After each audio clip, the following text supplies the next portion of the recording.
Bonjour, aujourd'hui pour la petite bulle de vie, j'avais envie de vous parler de la difficulté d'avoir confiance en soi.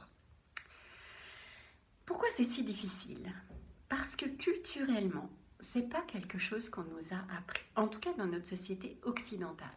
C'est-à-dire dans notre société occidentale, on va nous avoir mis à l'école assez tôt, et puis là, on va pointer tout ce qui ne va pas.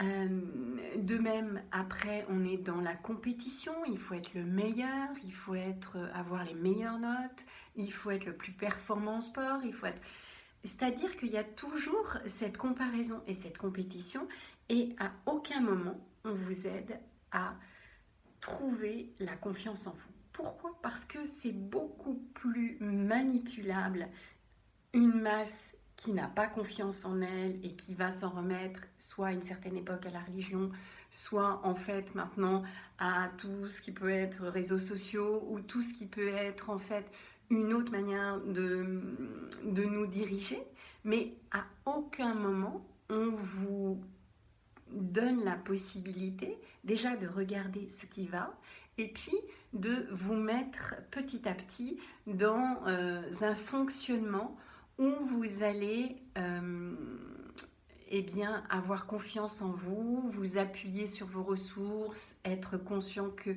vos ressources sont précieuses, que vous avez un corps qui marche bien, vous avez une tête qui fonctionne bien, que eh bien, vous pouvez petit à petit avoir un libre arbitre, etc. Tout ça, non. Non, on va petit à petit vous donner un schéma de bonheur, c'est celui-là, puis si vous ne rentrez pas dans ce schéma de bonheur, vous n'allez jamais y arriver.